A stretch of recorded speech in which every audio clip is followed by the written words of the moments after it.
P1 Aquacross is a new style of watercraft competition for sea riding enthusiasts who want to pull back the throttle and open it up.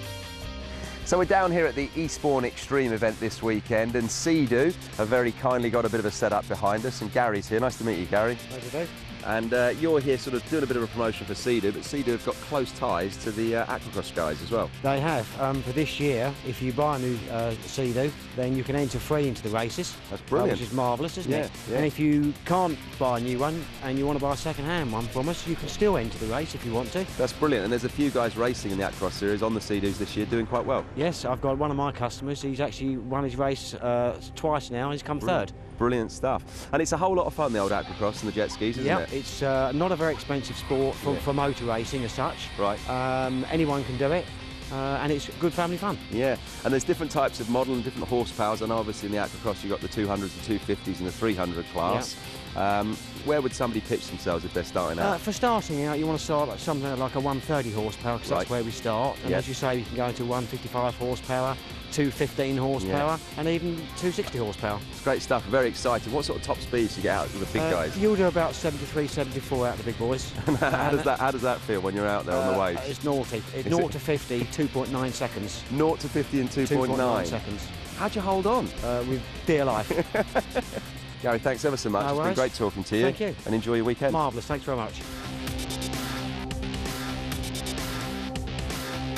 The Aquacross Championships are fought out at 5 locations. So far we've had 2 rounds, the opener in Plymouth, and then the crews headed north to Hull, before returning to the south coast of England and Eastbourne for this, the halfway point in the campaign. Then in August it's the Isle of Wight and Cowes for the penultimate round, with Southampton being the setting for the final encounter in September. Britain's premier offshore jet ski racers are tackling their second new challenge in as many events at Eastbourne after visiting Hull in East Yorkshire for the first time the previous month. The fast-paced, high-octane P1 Aquacross series is part of the hugely popular free sports festival Eastbourne Extreme. A single point separates P1 Aquacross Championship pacesetters Russell Marmon and Jim Goodchild at the top of the 300 class rider standings, with reigning champion Marmon edging ahead last time out on incredibly choppy waters in gale force conditions.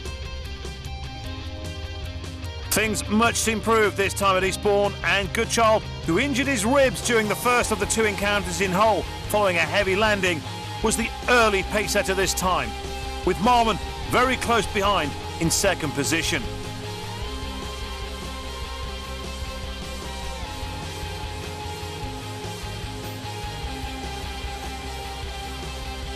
Multiple car racing champion Paul Ribbett made headlines in Hull with his first Sea-Doo Challenge win, and he was aiming to repeat that performance at Eastbourne in only his second full weekend of P1 Aquacross competition.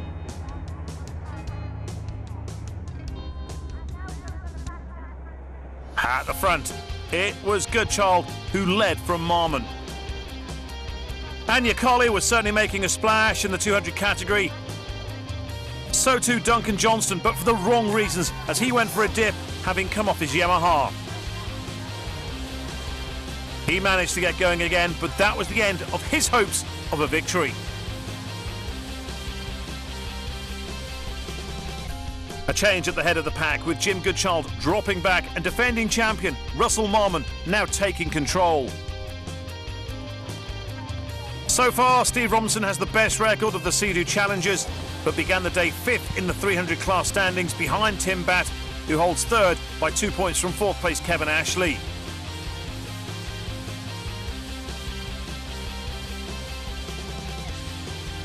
Londoner Ashley had scored his first victory at the previous round in East Yorkshire. Once again, though, it was Marmon who would prove dominant on the water. And once he was past Goodchild, there was no stopping him.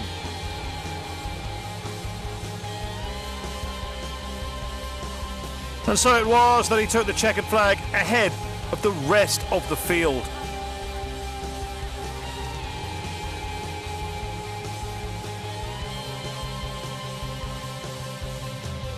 Here's the top three in each class, with Bat taking second from Goodchild in the 300s. A first victory for Anya Colley in the 200s, with Dave Huddleston top dog in 250. Dave, another convincing win there for you, so talk us through it. Yeah, it was. It seemed to flatten off the conditions quite a lot to what it did in the qualifying. So I think a lot of people were still a bit wary of it. I noticed it had flattened off quite a bit, so I just gave it my all really, and yeah, so I was well up there with some of the 300 guys as well. And for a bit of a swim there, I see. Yeah. What happened? Talk us through it. It's similar to what happened at Plymouth last year. Just come out round the corner and the ski just caught a wave as I'm still coming round the corner. So, and it just come out the water, and as it landed, it quickly bucked like this, and there's nothing you can do with it. You can't recover from it. Convincing Sea-Doo win. Well done. Yeah, I thought. Well, I thought the other Sea-Doo guys were in front of me, to be honest. I was trying my best to catch them up, and almost getting a bit demoralised, thinking, well, surely I'm sort of going as well as I was at Hull, and I can't even see him in front of me. And then finished the race, and Steve came over and said, "Well done, you've won again." So it's like, really? That looks like a bit of a battle out there. Yeah, it was. It was great. Yeah, it was different to Hull. I don't think it was any easier. It was just different waves coming in different directions. Hull being very, very tidal, and this wasn't really so much tides. It was just wind and waves. So it was a battle, and then the other guys put up a good show as well at the front. So it was quite good fun to start the race. The first sort of 15 minutes of it, and it was on up each other's jet pumps. Yeah, I was leading at the start. I didn't really want to lead. I wanted to sort of put in sort of second or third, but nobody went for it on the start for some reason. I'm not quite sure, but anyway, I ended up leading, didn't pace myself properly, went backwards, ran out of energy, and ultimately ran out of talent. Do you have any advantage, this being your home bit of water? No. You know, it's like, I mean, obviously it's a little bit different here to the likes of Hull and to like last year in Liverpool, because they're river estuaries and the water tends to be a bit more sort of all over the place, whereas here it tends to come in mainly from one direction. Day 2 and race 2 for the P1 Aquacross Championship. And choppy waters in the English Channel as proceedings got underway. Having worked his way to the front the day before, Russell Marmont was much quicker to the number 1 position this time, getting to the first turn ahead of everyone else. Conditions certainly seemed tough, and at times it was difficult to keep the ski level with the surface.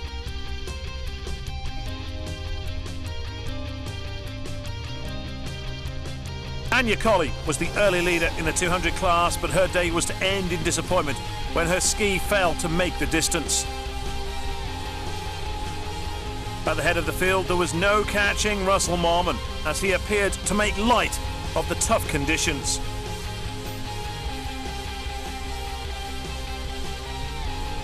No falling off for Duncan Johnston this time, but once more he found himself playing catch-up to race 1 winner Chris Leach. At times, it was super rough, with spray everywhere. Visibility was becoming something of an issue, with so much salt being splashed about. Having built a comfortable advantage out front, Russell Marmont found time for a quick change of goggles.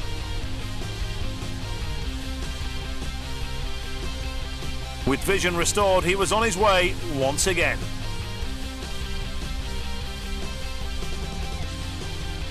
Having finished third in the 300 class the day before, Jim Goodchild would go one better this time and take second. When the checkered flag came out, it signalled yet another victory for Russell Marmont, who simply looked to be in a class of his own at Eastbourne. Victories too for Dave Huddleston, who finished in front of Matt Shipley, and Mark Shaw in the 250s, and Chris Leach in the 200s ahead of Duncan Johnston and Dave Lee. So with 2 rounds remaining, this is how all 3 championships are looking. Leach is closing in on Johnston in the 200 category. In the 250 class, just 5 points between Shipley and Huddleston, while Marmon is in control of the 300s. Russell. Yes. A convincing win today. Yeah, it was really good. It was amazing because I went with Kev on the back of the quad bike and we went up to the seaside just to have a look at the state of the sea, and it was dead flat, dead calm. We thought, oh, here we go. It's going to be just a horsepower race. But then it was amazing. We came down, had some lunch, and we went out, and it was really rough. Within like an hour, it just changed so fast. Chris, well done, your first win. Yeah, very pleased, really pleased. Knackered, but pleased. Talk us through that one then. Talk us through. We had a good start, really choppy, like yesterday.